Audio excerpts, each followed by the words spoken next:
Bonsoir à tous et bienvenue sur RTI 1 pour ce lundi sport. C'est le dernier numéro de la saison régulière et nous allons naturellement parcourir toute l'actualité sportive d'ici et d'ailleurs. Il faut le savoir, une fin de saison marquée par les finales universitaires au niveau de l'OASU et la remise officielle du protocole d'accord historique entre le Kukiwon et la Fondation Siakado. D'ailleurs, nos invités sont bel et bien installés. Il s'agit du grand maître Coulibaly Siaka Minahaya, seul Africain ceinture noire 9e dan au niveau donc du taekwondo. Bonsoir, grand maître. Bonsoir. Vous êtes en même temps le président de la Fondation Siakado. Tout à fait. On parlera de cet accord historique dans quelques instants. À côté de moi, je retrouve également avec grand plaisir monsieur le directeur général de l'OASU, monsieur Adama Doumbia. Bonsoir, monsieur le directeur général. Bonsoir, Samuel. Vous allez bien? Très bien. C'est pas du tout repos, hein. Tous les week-ends, vous êtes sur le terrain. Pas du tout, mais c'est passionnant et c'est avec grand plaisir que nous le faisons. Mais surtout, l'information importante à retenir aussi, c'est quand même la participation de nos élèves et étudiants à cette compétition à Kampala. Exact. Le prolongement des compétitions nationales, ce sont les compétitions internationales.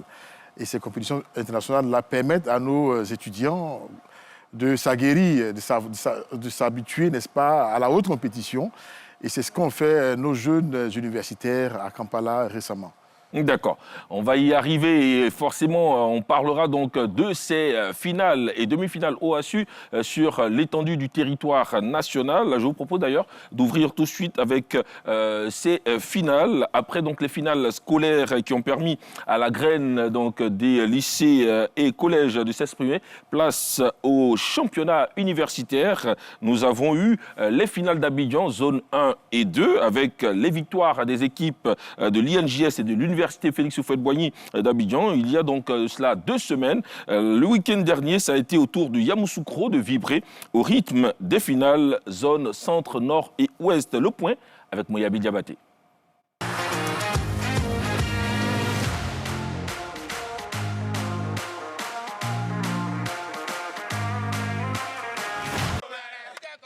Les étudiants de l'université Alassane Ouattara peuvent faire la fête.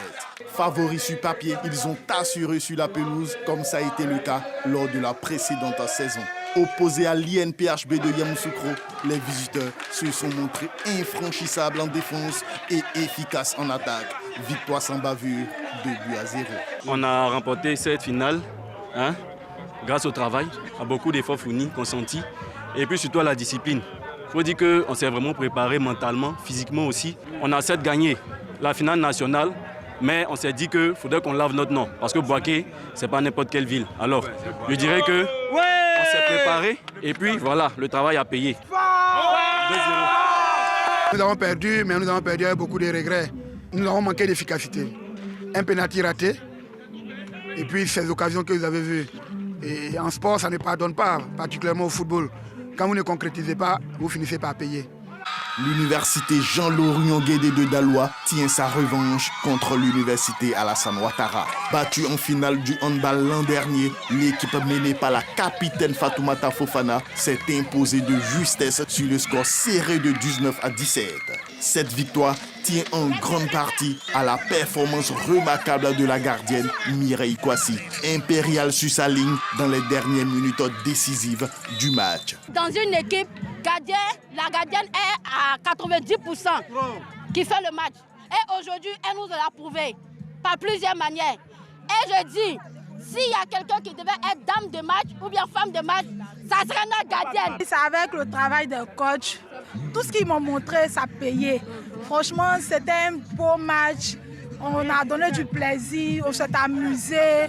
Au basketball, les garçons de l'INPHB ont dominé leurs homologues de l'université Alassane Ouattara. Solides et bien organisés, ils se sont imposés avec autorité sur le score de 48-34, confirmant leur supériorité tout au long de leur rencontre. Nous avons travaillé, nous avons bataillé dessus. Ce résultat-là, c'est le résultat de beaucoup d'heures d'entraînement, beaucoup de sacrifices. Parce qu'il y a plein de personnes qui devaient rentrer pour les vacances et autres. Il y a plein de personnes actuellement qui sont dans le service civique. Et malgré ça, ces personnes-là sont là et ont bataillé pour pouvoir remporter cette victoire. L'INPHB s'est offert un deuxième succès de rang grâce à sa victoire contre l'université Pélo-Forogon en finale du volleyball. Solide et efficace, l'équipe hôte a remporté la rencontre sur le score de 3-7-1. Un succès qui confirme sa belle dynamique dans la compétition. Le match était difficile, certes, mais nous étions décidés et convaincus que nous allons remporter la victoire. Et donc c'était le mental. Il y a eu des hauts et des bas, elles nous ont pris le devant, mais le mindset était là et nous avons su ramener la coupe pour la victoire à l'INPHP. Voilà. On a détecté de très bons talents au niveau des sports collectifs. Au volley, le niveau était très haut.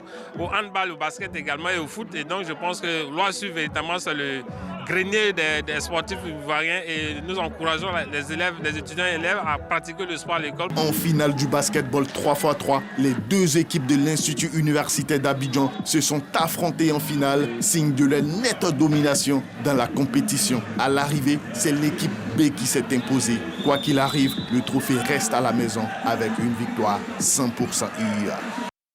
Alors, monsieur le directeur général de l'OASU, on a entendu dire, quelque part dans les coulisses, que les finales se succèdent mais ne se ressemblent pas. Alors, qu'est-ce qui fait la différence zone après zone? C'est l'engagement, c'est la différence de niveau, c'est le niveau de préparation également et d'organisation de chacune des équipes qui participent. On a noté, j'ai pu le constater il y a une semaine à Yamoussoukro, une organisation assez huilée avec Mme Dosso, que je salue, chef du service de sport de l'INP, avec toute une logistique et toute une organisation autour de l'équipe. Et ça se traduit par les résultats engrangés. UIA également, qui est un établissement privé et qui est également abonné aux compétitions de l'OASU. Chaque année, cette université-là participe, on l'a vu, voir deux équipes de UIA disputer la finale de zone au niveau du basket 3 contre 3. C'est à saluer, c'est à encourager.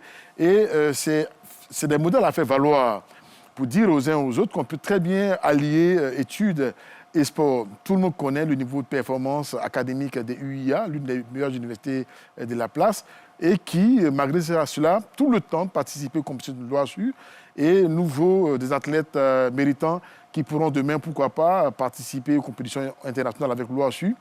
Comme on l'a dit, il y a un prolongement des compétitions nationales au niveau international et on pourra valablement en venir, si vous voulez. Alors, qu'est-ce qui est promis à ces élèves et étudiants? Parce qu'on le sent, c'est un engouement certain, on va dire finale après finale. Comment vous l'expliquez? Je veux dire que c'est l'adhésion à un discours qui passe. Vous savez, le ministre délégué auprès du Premier ministre chargé des sports et des cadres de vie nous a fixé des objectifs assez clairs. C'est de faire en sorte que les étudiants, les élèves puissent mettre en œuvre valablement leur double projet sportif et académique. Et donc, c'est cette vision-là que nous essayons de mettre en œuvre dans les milieux scolaires et universitaires avec des éléments probants. Lorsqu'on promet, on fait. Lorsqu'on promet des récompenses de qualité, on le fait à travers des trophées de qualité, des gadgets autres qui sont distribués après les compétitions. Mais aussi, lorsqu'on promet de faire des infrastructures dans les établissements qui participent, on le fait. Nous avons livré un terrain de football au lycée moderne de Treichville il y a quelques mois, de cela, le 13 mars, si je ne m'abuse. Nous nous apprêtons le 26 juin prochain à Boisflé à livrer trois plateaux sportifs, un terrain de basket, un terrain de volley, un terrain de hand à cet établissement-là qui participe également aux compétitions de l'OASU. Donc, c'est dit que ce sont les promesses tenues, c'est l'adhésion à un discours qui accroche, qui motive les uns et les autres à s'engager, et puis valablement l'espoir de devenir demain des véritables champions. Ils ont vu les amis aller à Kampala récemment, un tournoi de 3 contre 3, à la 7e édition de l'Afro University 3 contre 3 Challenge, où la Côte d'Ivoire est revenue également être lauriers. Ah ouais, c'est très très important. Et il y a d'autres rendez-vous internationaux qui arrivent. Oui, plusieurs rendez-vous internationaux qui arrivent. Il y a déjà les Jeux de la Wawung, la West Africa University Games, qui vont se dérouler au Ghana. C'est une compétition sous-régionale qui renaît de ses cendres. Nous en avions discuté avec nos pairs de la sous-région en Serbie il y a 2 mois de cela, lorsque nous étions à une assemblée générale de l'ISF. Et voici que déjà nos amis du Ghana nous ont fait l'amitié de nous inviter à participer à ce rendez-vous sportif-là, ouest-africain, au niveau des universités. Il y a également, la 23e édition du FEASA Festival, qui est le plus grand festival du sport scolaire en Afrique. Ça va se dérouler du côté du Kenya et la Côte d'Ivoire également va participer à cette compétition-là avec plusieurs équipes, histoire de montrer que lorsqu'on participe aux compétitions OASU, il y a toute une gamme de compétitions qui s'est Et il y a des chances de s'exporter. Exactement. Ce n'est pas ça l'objectif. Voilà, On veut les garder. On veut nourrir, exactement. On veut nourrir le sport ivoirien sur place. Mais si, de par leurs prestations, certains athlètes tapent dans l'œil de recruteurs, bon, c'est pas plus mal.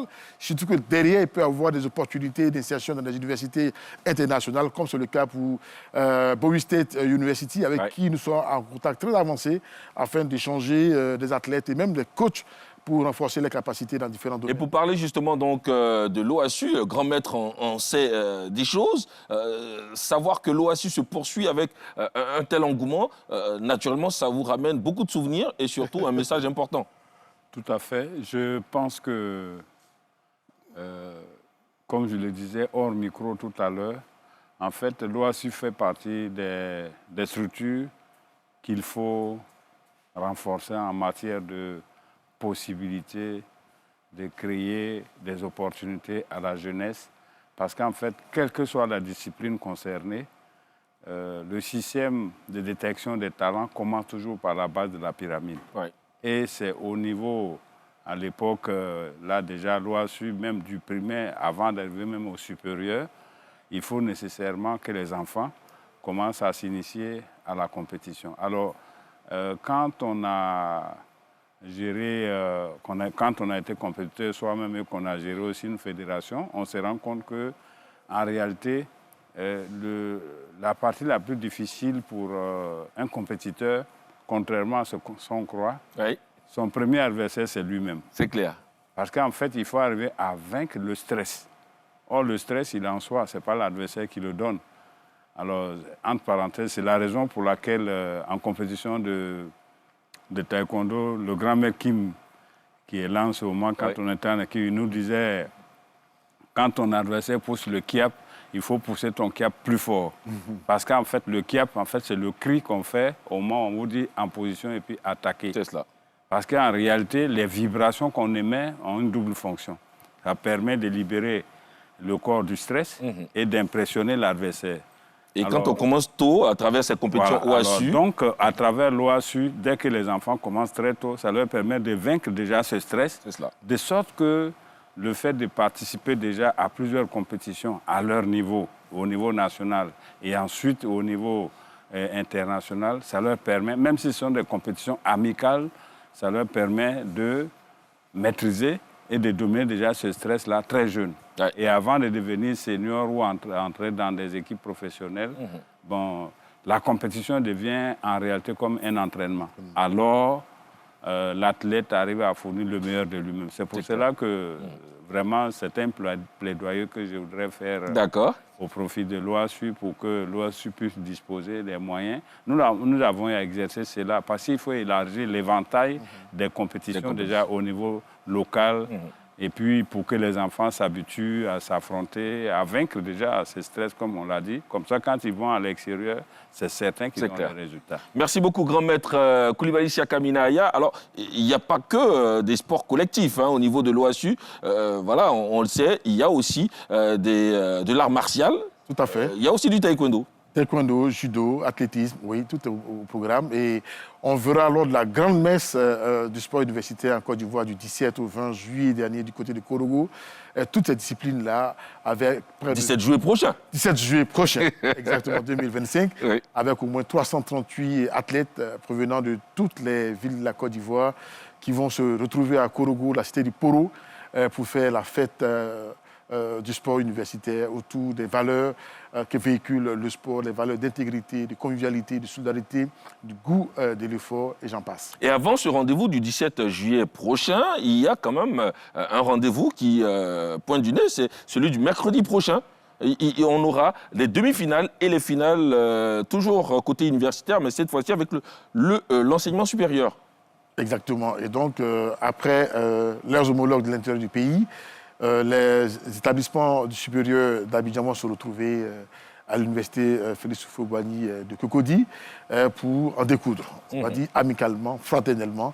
Mais c'est le sport. Il va falloir des vainqueurs et ce sera l'occasion pour chacun d'eux de montrer qu'ils ont appris avec leurs maîtres, leurs entraîneurs, et ainsi de suite. D'accord. Nous allons vous demander de rester avec nous, monsieur le directeur général de l'OASU, et ensemble, nous allons aller pour cet autre sujet. Il s'agit de ce fait majeur et historique pour la Côte d'Ivoire au niveau du taekwondo. Le Kukiwon est venu certifier et remettre officiellement le protocole d'accord qui le lie donc à la fondation Siakado à Abidjan, un document qui fait de la Côte d'Ivoire un centre régional de développement technique du taekwondo pour l'Afrique de l'Ouest. Moyabi Diabaté pour des détails.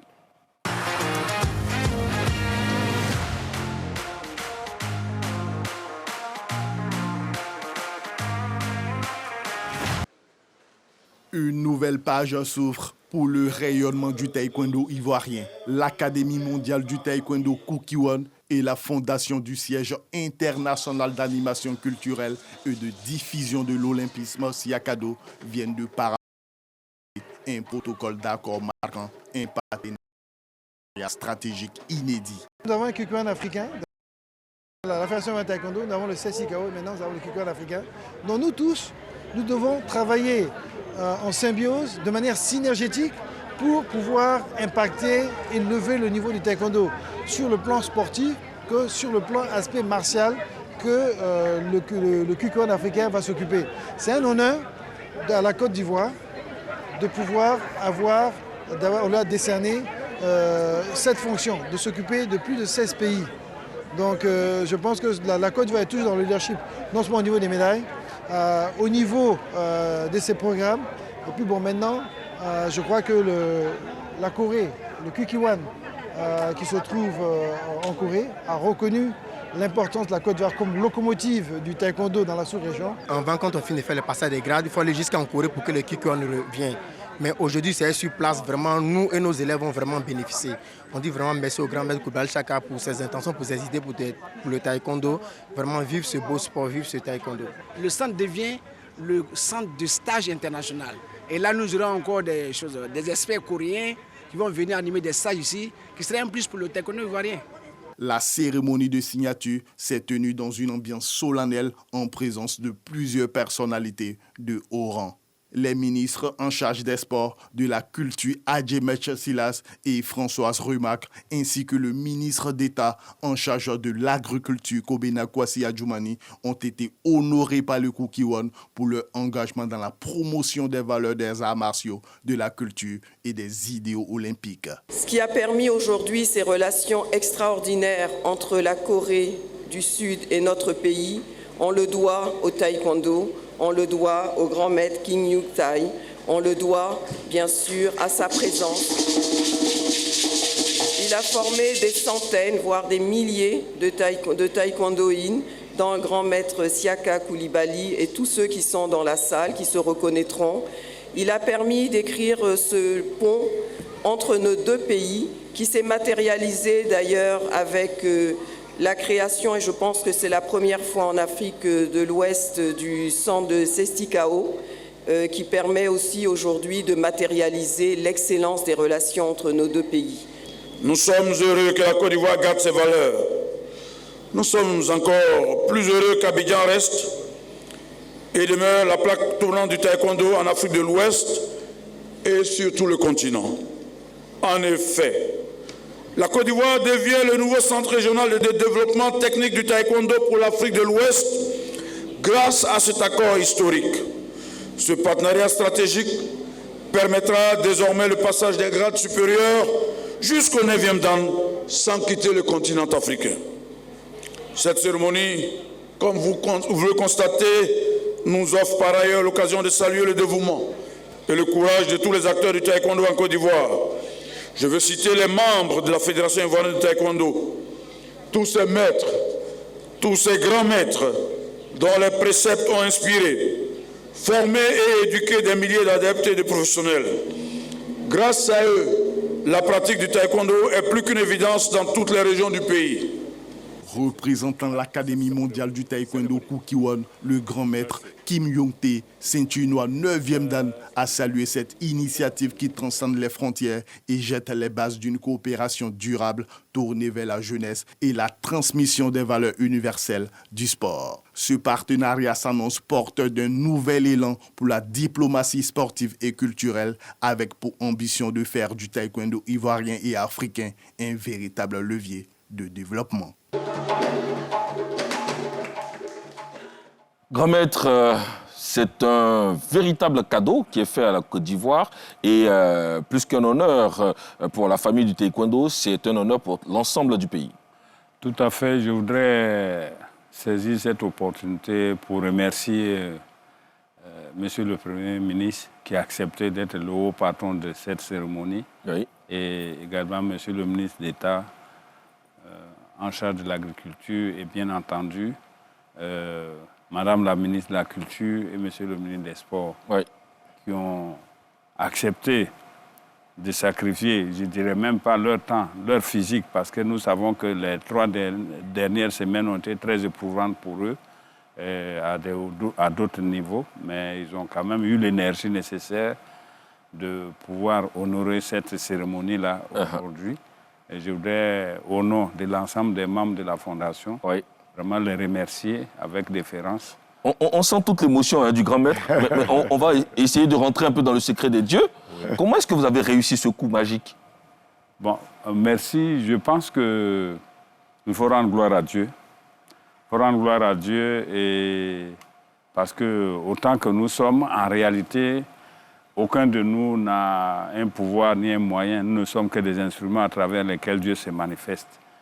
Parce qu'il suffit de se mettre en idée qu'on veut être son serviteur autrement. Parce que vous savez, nous avons les guides religieux qui nous montrent la voie pour accéder au ciel. Oui. Mais chacun de nous a une mission spécifique. Bon, tout a commencé par le fait que, par nature, je ne me sens heureux que quand j'estime avoir été utile un temps soit peu à autrui. C'est cela.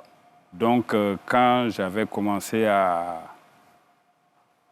travailler, bon, je me suis rendu compte qu'à Abidjan, il y avait un quartier, un des quartiers était compté comme celui des économies faibles, notamment à Bobo. Oui.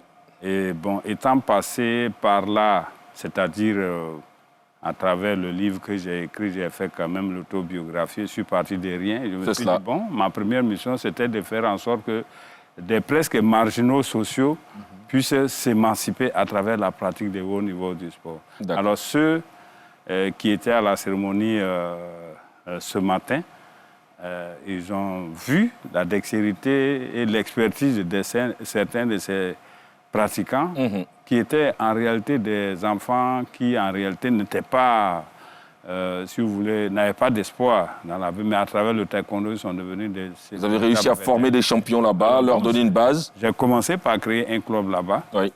Et bon, Dieu merci, on a même des champions d'Afrique. En dehors du côté démonstration, il y a eu des compétitions, on a toutes les cartes. Bon, avant qu'on arrive, avant que le taekwondo ne devienne olympique, c'était les compétitions africaines et puis les Coupes du monde. Et puis les championnats du monde. Bon, vous avez dû entendre parler de Ba Mariam à l'époque. C'est cela. Bon, justement, qui a été l'une des premières à être championne du monde francophone au taekwondo parmi nos filles. Et il y a d'autres élèves, justement, partis d'Abobo. Et donc, c'est tous ces résultats-là qui vous ont facilité la tâche? À partir de là, oui, la réputation de ce modeste club était faite de telle sorte que nous avons eu certains frères de la sous-région qui, pour évoluer en grade, sont venus se perfectionner dans ce club. Ah, on comprend mieux. Alors, c'est pour cela que le club en lui-même déjà est passé de club simple en un centre de perfectionnement au taekwondo. D'accord. Ah, donc, du coup, pour moi, c'est comme si c'était une interpellation de Dieu pour dire qu'il ne faut pas voir seulement au niveau national, il fallait penser aux voisins. Ouais. Ah, donc, je me suis dit, bon, si Dieu fait grâce et que j'arrive à avoir un espace, cette fois-ci, ce ne sera plus dans un quartier nécessiteux, comme on le dit, mais oui, j'essaierai de le faire. Et Dieu a fait grâce, j'ai pu trouver cet espace qui est devenu maintenant la fondation, où Dieu a toujours fait grâce. Dès que j'ai commencé, il a fait de telle sorte qu'avec les bonnes volontés des uns et des autres, on a pu réaliser ce que vous avez vu, les infrastructures. C'est cela. Que, comme je le disais, à partir de là, j'avais donné 2 aspects à ma mission qui consistaient, bon, ça, entre parenthèses, je le dis, je pense que chacun de nous doit se dire qu'en fait, ce dont Dieu nous fait grâce, ce n'est pas pour s'enorgueillir, c'est plutôt pour partager. Avec les autres. Donc, j'ai commencé par partager en faisant un livre qui est à la fois une autobiographie, mais en même pour dire aux jeunes gens qu'il ne faut pas désespérer, on peut partir de rien et puis arriver... Ils peuvent apprendre à travers ce livre. Les barrières sociales et évoluer. C'est cela. Et à côté de ce livre, il fallait maintenant des infrastructures adaptées pour permettre aux jeunes gens de s'appliquer. Vous avez vu qu'en plus du taekwondo, il y a une dizaine d'autres disciplines qu'on applique. Et il y a le côté aussi socio-culturel des activités communes. C'est la raison pour laquelle la coprésidence était à la fois sportive et culturelle. Alors donc, à travers cela, c'est le pays qui est honoré. Et en même temps, ce sont des opportunités complémentaires qui arrivent pour les pratiquants de taekwondo. Tout à l'heure, dans le commentaire, votre collègue l'a dit, votre reporter. En fait, cela permet, et monsieur le ministre des Sports aussi l'a dit, bon... Que gagne la Côte d'Ivoire à travers, justement, ce centre qui devient centre régional? Voilà, en fait, nous devenons l'épicentre. Hein. C'est vrai qu'on était déjà le vecteur à travers les résultats, mais maintenant, nous devenons l'épicentre pour diffuser maintenant le taekwondo à travers l'Afrique, en commençant par l'Afrique de l'Ouest. Et la Côte d'Ivoire, c'est d'abord, pour le pays, c'est d'abord la notoriété et l'honneur du fait que sur les 16 pays d'Afrique de l'Ouest, nous sommes quand même le pays qui va abriter, avec l'avantage que chaque fois que nous allons organiser des manifestations à cette échelle-là, ce sont les autres pays qui vont venir. Et je crois que, monsieur le directeur de l'OASI, quand on va à une compétition, le pays hôte, vous voyez que généralement dans les réunions, il y a une compétition pour être pays hôte parce qu'il y a des retombées touristiques et tout ça. En plus de l'avantage psychologique pour les compétiteurs et les pratiquants du pays hôte, puisqu'ils sont chez eux, automatiquement le stress de la haute compétition est vaincu. Ils sont plus à l'aise, ils ont les supporters. Donc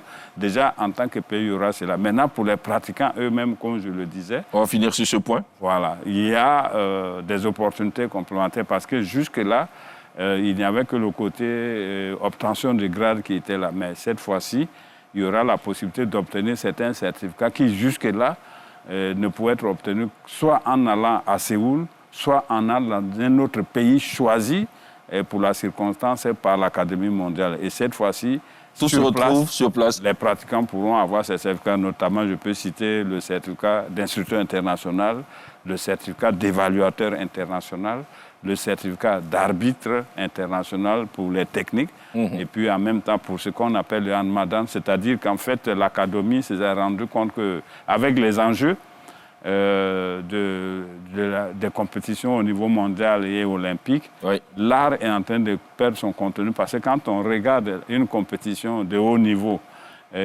pour celui qui connaît l'art, il reste sur sa faim.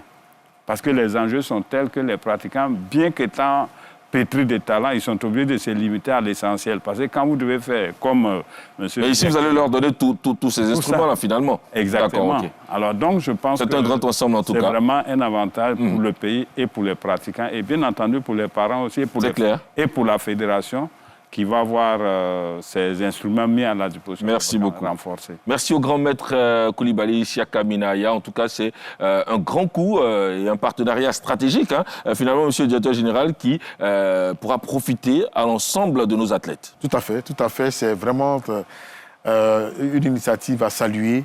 Et l'OASU sait pouvoir profiter au sens noble du terme de cet outil de développement du taekwondo-là. Figurez-vous que pour les Jeux universitaires à Korogo, on devra déplacer les tatamis d'Abidjan à Korogo pour que les taekwondoïnes engagés dans cette finale universitaire puissent s'adonner donc à cette discipline-là dans des conditions optimales. Donc, un outil comme le Siakado et même le CTKO, en tout cas, est extrêmement important pour le développement du taekwondo en Côte d'Ivoire et particulièrement le taekwondo dans les écoles. Et nous allons saisir cette opportunité-là. Grosse opportunité à saisir. Merci beaucoup à vous, messieurs. C'est avec ces mots que nous allons naturellement vous dire merci d'avoir accepté notre invitation. Vous restez avec nous le temps donc de voir cet élément. Et nous retrouverons d'autres invités qui occuperont donc ces fauteuils. On vous souhaite une bonne chance pour ce partenariat. Et on viendra voir l'évolution au niveau donc du Siakado. Merci. Merci également à vous, monsieur le directeur général de l'OASU. Et on suivra de très près, comme d'ailleurs tous les week-ends, les compétitions à travers tout le pays. Et il faut le savoir, nous allons aller donc pour cette immersion dans l'univers des sports auto avec la famille Fané et le patriarche Fané Bakary, pilote depuis 42 ans, une passion qu'il transmet à ses enfants. Une famille que la caméra d'Arsène Kouassi a pu suivre lors du 51e Bandama à Yamoussoukro. Suivons ensemble.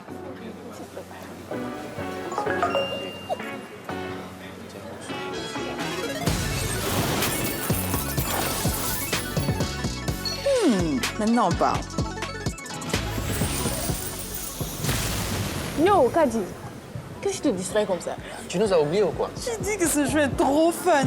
Active le mode émotion. Et voilà. Mais attends, je veux jouer aussi. Oui, tu pourras jouer. Betclic Casino, ça sort.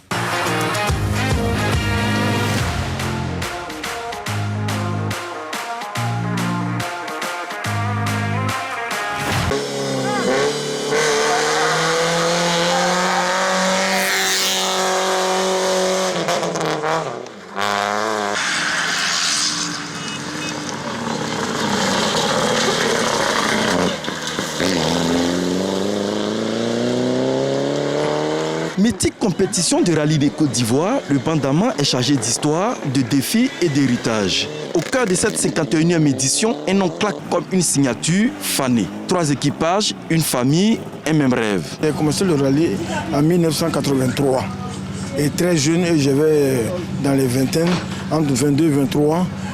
J'ai commencé ça très jeune. Je me dis qu'à la longue, je dois laisser ça à mes enfants.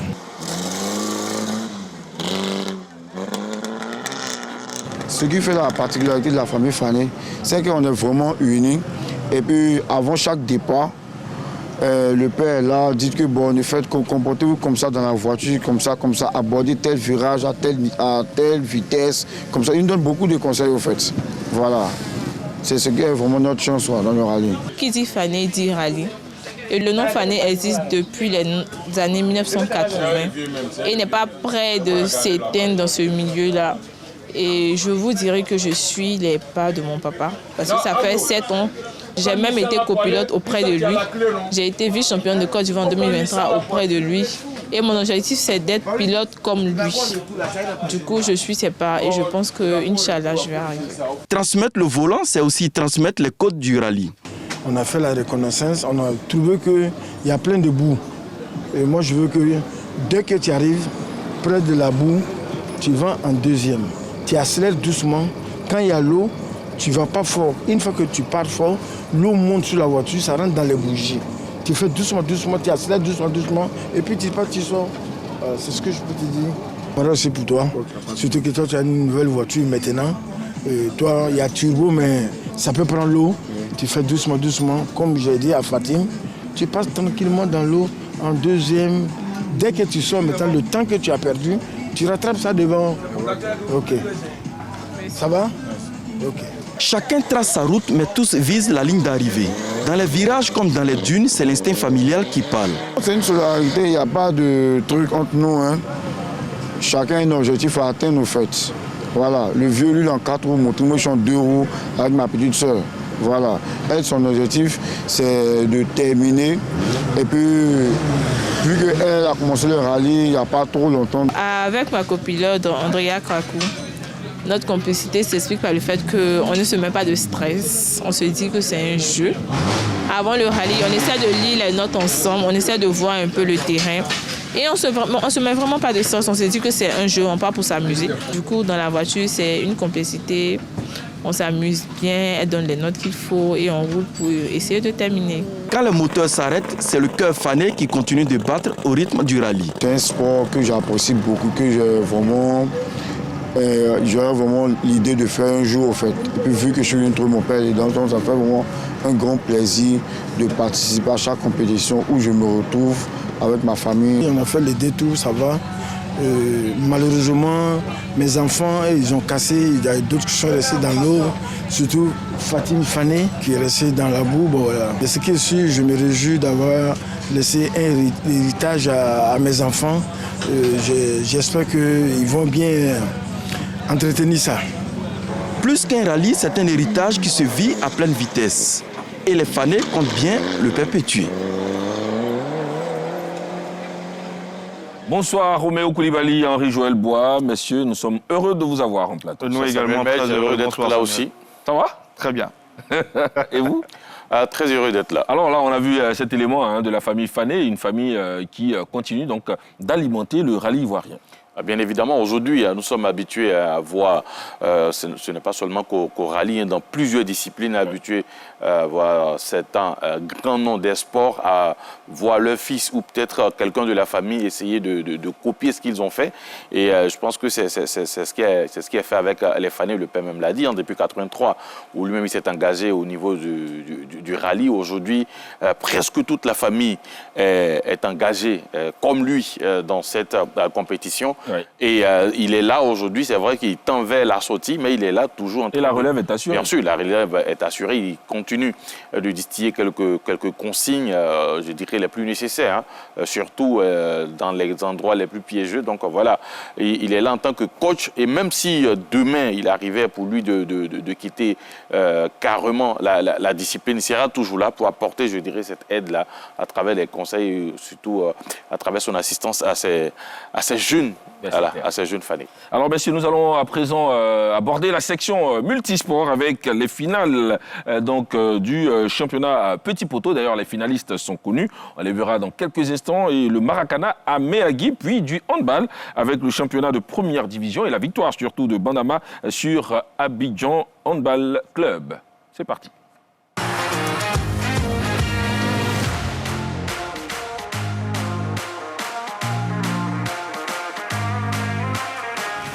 Aujourd'hui, on va jouer la demi-finale. C'est toujours le même état d'esprit. Toujours se rassembler, se donner des conseils, se lever comme un seul homme, aller défendre les couleurs du Poro et revenir avec la victoire. Les enfants savent ce qu'ils doivent faire aujourd'hui. C'est la qualification pour la finale. Et là, après le match, les Kalao vont s'envoler en direction de la cité du Poro avec le trophée Inch'Allah à la fin de ce championnat national. Seydou Gon avait raison lorsqu'il déclarait que ces garçons étaient mieux armés pour aller chercher le trophée de champion du football Petit Poteau 2025. Son équipe a certes souffert, mais a remporté la demi-finale du championnat contre Sorobango. Une victoire au tir au but 2-0 grâce à la précision de Cyril Ramos et Thiago Alcantara. L'équipe de Korogo défiera en finale le tenant du titre, Bafing United de Touba, qui s'est également qualifié après avoir battu au tir au but Mankono 2-1. Si du côté des Kalao de Korogo, Cyril Ramos, Ezebio, Andy Neymar et Dani Messi se présentent comme les principales forces du groupe, le champion Bafing United lui se présentera avec ses stars, dont Zaha Junior, Papou Robben et Maé Maé. La finale entre Kalao de Korogo et Bafing United de Touba se jouera ce 3 juillet au centre ivoiro-coréen.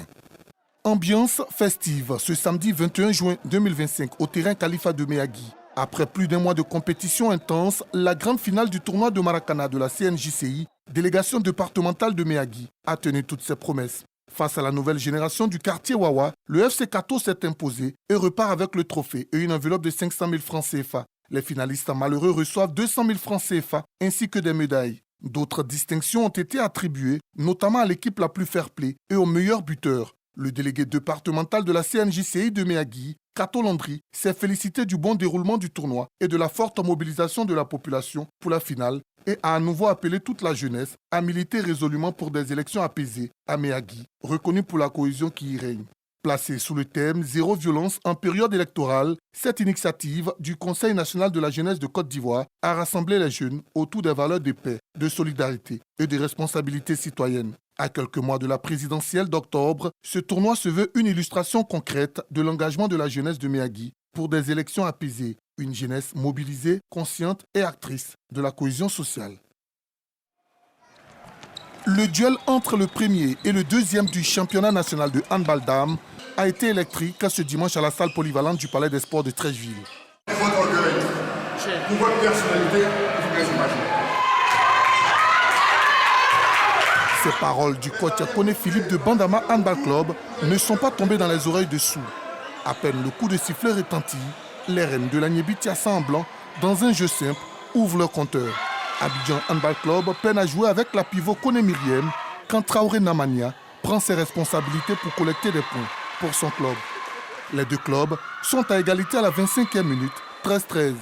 Mais Bandama, plus expérimenté, prend les devants avec des enroulés de Touré Massandje. Comme si le sort s'acharnait sur les jaunes et noirs, Traoré Namania, la buteuse du jour, obtient un carton rouge à quelques minutes de la pause. Une sortie qui handicape son équipe, menée 15-13. À la reprise, les choses semblent aller pour les filles d'Abidjan Handball Club quand elles prennent momentanément les devants. Bandama profite des pertes de balles de l'adversaire pour rebondir. Les choses se dessinent pour Bandama à la 20e minute quand les filles du président Préignon Hippolyte manquent des tirs. Score final, 28-25. C'était quand même un match vraiment corsé. Je pense qu'on va travailler encore davantage parce qu'on a vu de belles choses, mais on a vu aussi beaucoup de lacunes, que ce soit en défense ou en attaque. On s'est donné un objectif. Chaque match qu'on affronte, il faut les gagner. Nous ne sommes pas dans les calculs. Donc pour nous, c'est une satisfaction. On avait à cœur de remporter le match pour entamer l'étape des Caridas en toute quiétude. Mais malheureusement, on perd de 3 points. On n'a pas été lucide face au but et c'est ça qui nous a fait perdre le match. On va aller travailler et revenir concentré pour entamer le Caridas avec confiance. Bandama Handball Club détrône Abidjan Handball Club et prend les rênes du championnat chez les dames à une journée de la fin de la phase de poule. Ben ouais, félicitations à tous les acteurs qui ont produit du beau jeu. Et d'ailleurs, cette saison de Lundi Sport s'achève ce soir. Mais Roméo Koulibaly, on voudrait quand même pouvoir se souvenir de toutes ces émissions qu'on a pu mettre en place au cœur des événements. C'est d'ailleurs l'un des seuls magazines en Côte d'Ivoire qui allie studio et émissions à l'extérieur. Oui, grâce véritablement à toute la direction des sports, c'est une émission qui se déplace à la faveur des grands événements sportifs.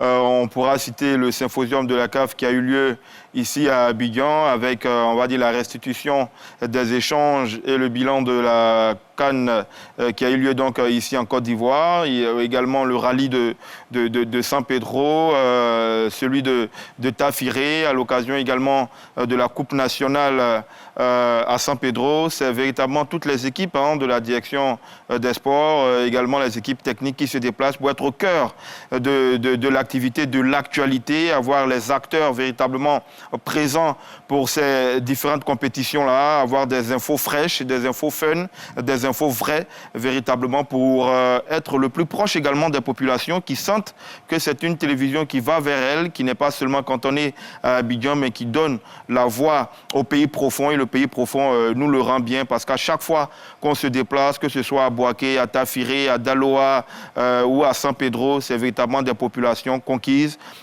qui nous reçoivent et qui véritablement nous disent leur satisfaction de recevoir les équipes du groupe RTI. Et en tout cas, ce sont des émissions qui ont pu également montrer leur visage, on dirait aux populations qui se demandaient bien comment est-ce que ces émissions-là étaient faites et tout. Les équipes techniques s'activer autour de ces événements-là. Même les organisateurs de ces événements ont pris plaisir à voir donc de plus près les présentateurs, les consultants. Quelle est l'émission qui vous a le plus marqué? J'ai l'impression que c'est le symposium à l'Hôtel Ivoire. Oui, le symposium où on a eu l'immense privilège de partager le plateau avec M. Antoine Bell. C'était véritablement extraordinaire. Vous savez, nous qui sommes nés dans les années 80, on a grandi avec ce nom-là. Aujourd'hui, le toucher, le côtoyer, quelqu'un de simple, quelqu'un de franc, qui nous a partagé son savoir, qui a été véritablement convivial. Et à ce symposium-là, on a eu l'occasion de croiser plusieurs coachs et sélectionneurs. Faye Emers, le sélectionneur qui était donc à la page, Guy Demel, Claude Leroy, Sébastien Dessabre, toutes ces personnes de qualité qui étaient présentes. Ça a permis un brassage, ça a permis également de fournir le carnet d'adresses et de se rapprocher véritablement des réalités que vivent nos différents sélectionneurs et managers des équipes nationales. Alors, est-ce que les émissions en l'extérieur et en studio étaient les mêmes. C'était pas forcément la même ambiance. Non, c'est pas la même saveur, surtout quand vous êtes... C'était quoi en termes d'adrénaline? On a envie de dire que vous êtes en immersion, vous vous sentez au cœur véritablement de l'activité, au cœur de l'action. Vous avez, je ne dirais pas cette légèreté-là, mais vous avez cette liberté d'avoir des informations beaucoup plus facilement pour que vous êtes avec les acteurs, vous êtes au cœur, donc les personnes ressources ne sont pas loin. Ça change un peu du décor studio parce que vous êtes dans un décor naturel. On se souvient de cette émission-là à San Pedro avec les voitures de rallye, à Gagnoa, à Tafiré. Ouais. C'est véritablement cette joie-là, véritablement, que ceux qui nous voient généralement dans leur écran voient l'envers du décor. Comment est-ce qu'une émission se prépare? Comment est-ce que l'équipe technique se met en place? La pose des micros? C'est véritablement cette magie-là qu'ils découvrent parce que la télé, c'est de la magie. J'ai une anecdote, la recherche de maquilleuse. Ouais. Donc c'était... Ça, c'était l'affaire de M. Salif Ouattara, qui était chargé donc, de nous trouver des équipes. Et puis voilà, puis il y avait ce brassage-là. Il fallait surtout faire en sorte que les populations qui nous reçoivent s'impliquent aussi. Et puis bon, voilà, donc c'était une parfaite symbiose. Voir sa télévision, donc se rapprocher un peu plus des populations, ça a été aussi un élément beaucoup apprécié par les différents, on dira, responsables locaux de ces régions et de ces villes parcourues. Oui, qui étaient présents. Même quand ils ne participaient pas au plateau, ils déposaient leurs chaises, leurs sièges et ils assistaient véritablement comme si on était à la mise en boîte. Ils n'hésitaient pas à poser des questions. Pourquoi la caméra, elle fait comme ça? Le droneur, pourquoi est-ce que le son ne va pas être parasité? Mais comment est-ce que vous jouez avec les lumières? Tout et tout. Véritablement, ce sont des personnalités qui se sont redécouvert l'envie véritablement de regarder la télé et ça fidélise également le téléspectateur qui se sent avoir un lien particulier avec l'émission, avec le groupe RTI qui se déplace, qui lui donne l'occasion de parler parce qu'il faut le dire, à l'intérieur du pays, on n'a pas toujours l'occasion d'avoir un micro devant soi pour parler de son activité ou parler de sa localité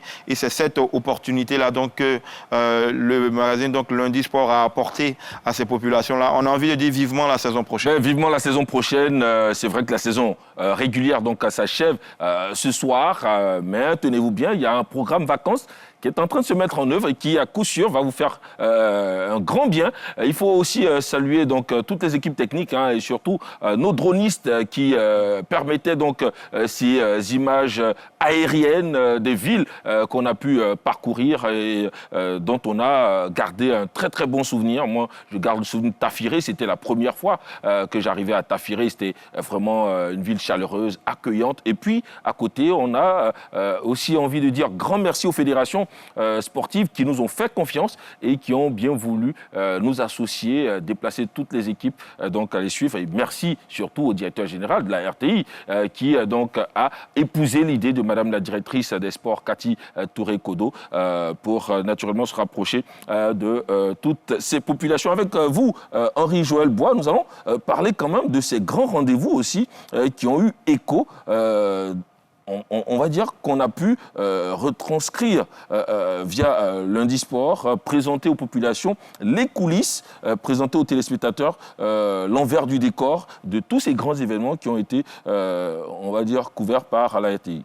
Si le groupe RTI s'est allé auprès de sa population, il s'est aussi allé au niveau des grands événements, vous l'avez dit, les CAF Awards, on était là pour montrer tout ce qui s'est passé au niveau de cette cérémonie, pour ne pas que même une petite image échappe à ceux qui n'étaient pas dans cette compétition. Et puis on a pu voir quand même des distinctions avec Ademola Lookman qui est monté sur la plus haut match du podium en ce qui concerne le titre de l'homme du joueur de l'année. On avait quand même un peu d'espoir pour Simo Adengra. Malheureusement, il n'a pas pu soulever cette distinction-là. Mais à côté, on a Imès Faye qui a été désigné entraîneur de l'année. Et puis la Côte d'Ivoire désignée meilleure nation de l'année avec toutes ces distinctions-là et surtout avec nos reportages, nos coulisses, nos téléspectateurs ont pu suivre ces différents événements à côté des CAF Awards, il y a eu aussi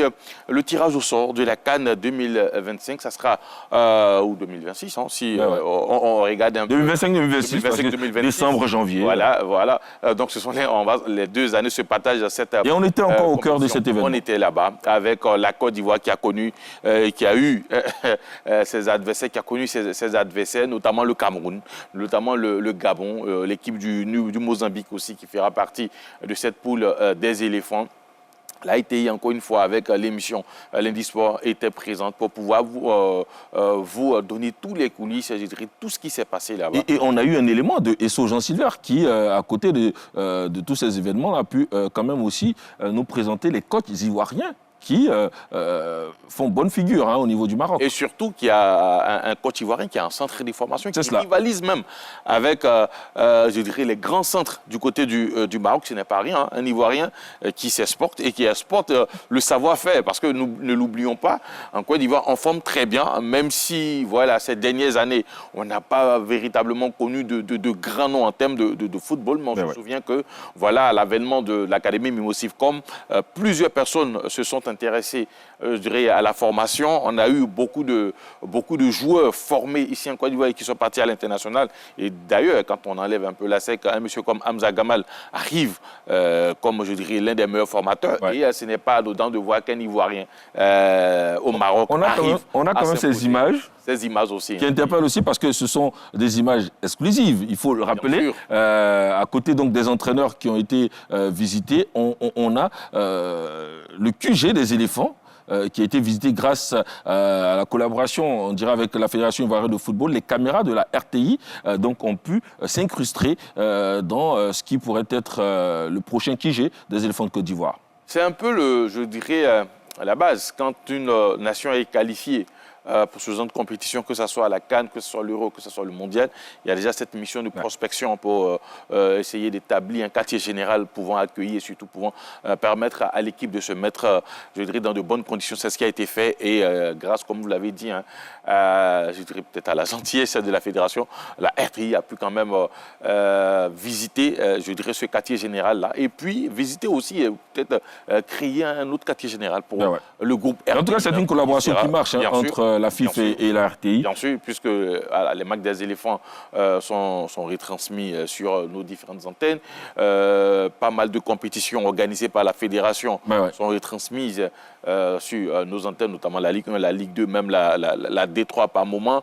On a des reportages au niveau des compétitions régionales, de district. Donc voilà, nous sommes présents à tous les grands moments et à tous les grands Merci Henri-Joël Bois pour tous ces détails. Et oui, c'est tout cela qu'on a parcouru donc comme événement. C'est tout cela qu'on a suivi pour vous comme événement. Et on vous a naturellement donné toutes ces informations via Lundi Sport pour la saison régulière.